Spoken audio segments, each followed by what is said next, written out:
Okay students, अब हम पढ़ लेते हैं naming of hydrocarbons. Naming of hydrocarbons की ज़रूरत क्यों पेश आई?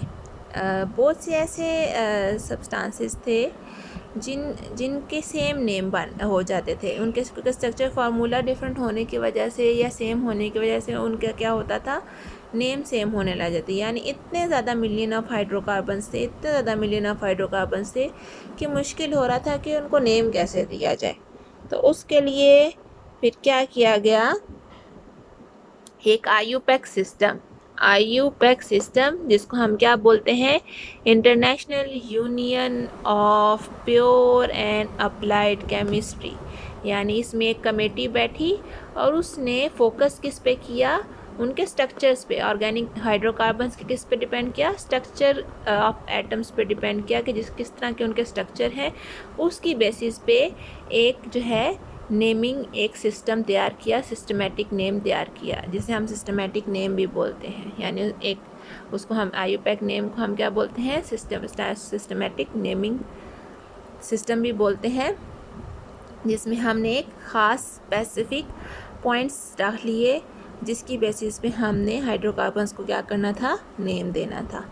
अब जो की पॉइंट्स थे जिसको माइंड में रख के उन्होंने नेमिंग दिए हाइड्रोकार्बन्स के, वो दो हैं, जिसमें उन्होंने बात की कि कोई भी हाइड्रोकार्बन है वो दो आपके किस पे डिपेंड करेगा, दो चीज़ों से मिलकर बना हुआ होगा।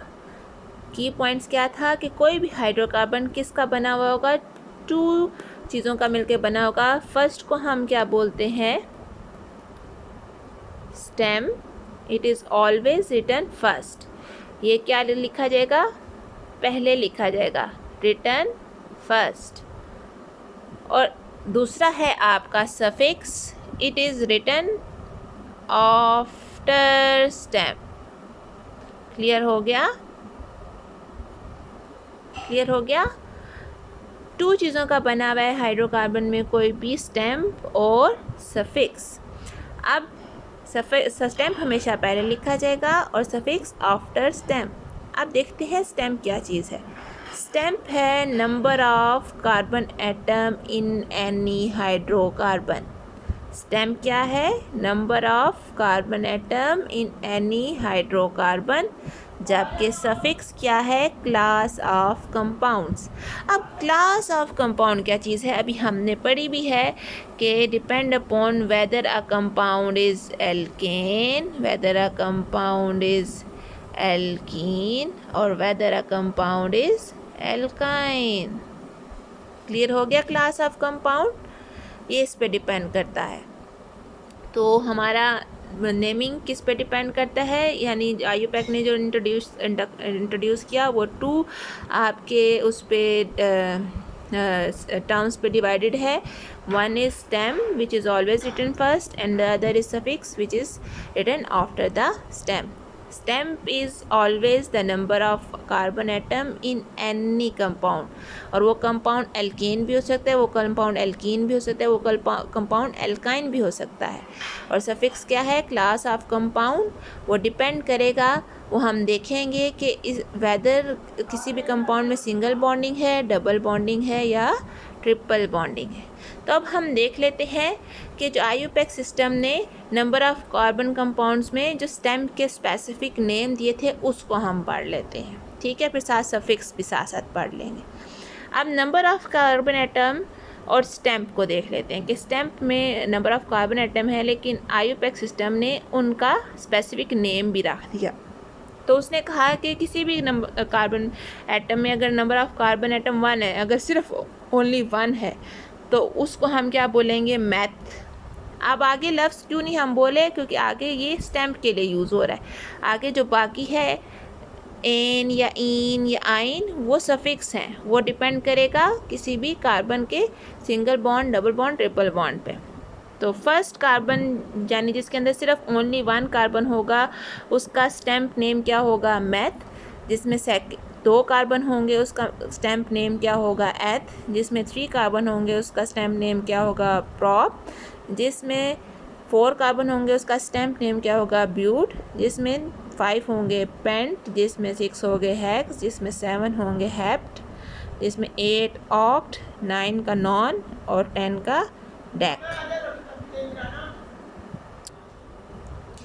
तो अब बेटा ये तो थे स्टैम्प नेम्स कि carbon number of carbon atoms कितने और उनके स्टैम्प नेम, ये अब आपने याद करने हैं।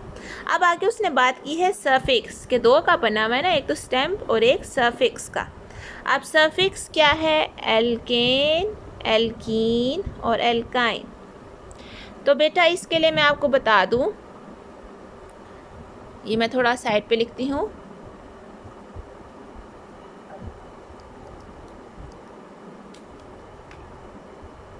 सफिक्स इधर लिख देती हूँ ताकि अंडरस्टैंड है। अब एल्केन,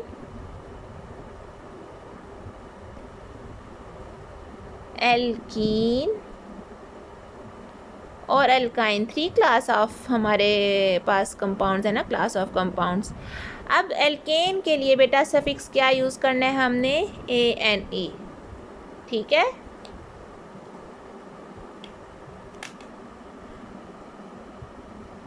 एल्कीन के लिए क्या यूज़ करना है? ENE, ईन।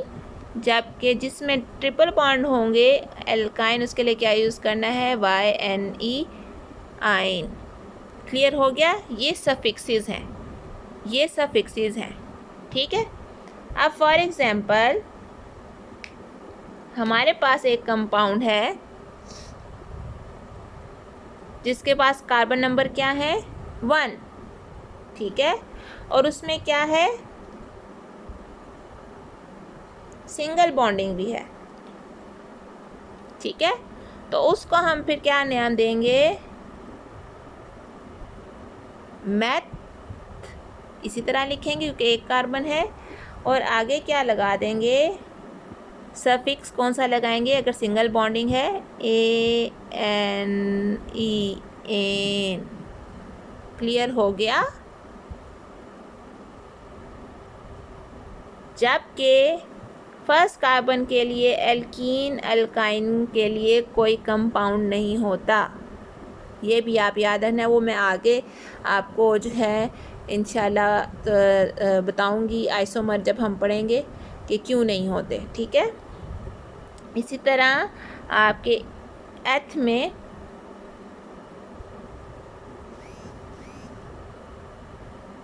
अगर 2 कार्बन है तो उसका हम स्टैम्प नेम क्या लिखेंगे? एथ। और अगर इन 2 कार्बन्स के दरमियान क्या होगी?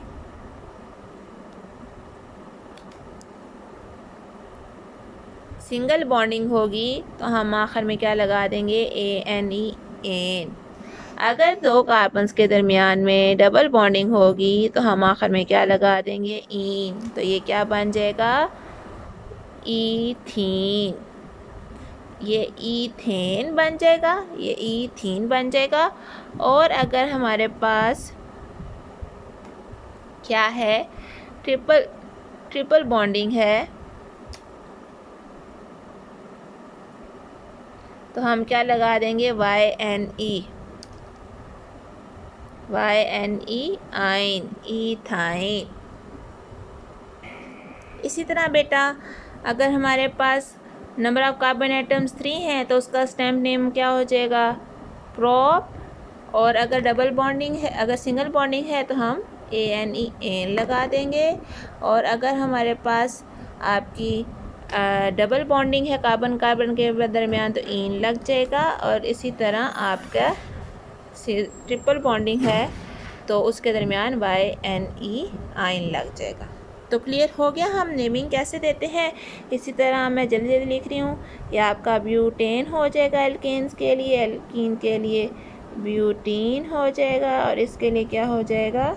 ब्यूटाइन। इस तरह पेंटेन हो जाएगा, आपका हो जाएगा पेंटीन हो जाएगा। और ये क्या हो जाएगा आपका? पेंटाइन।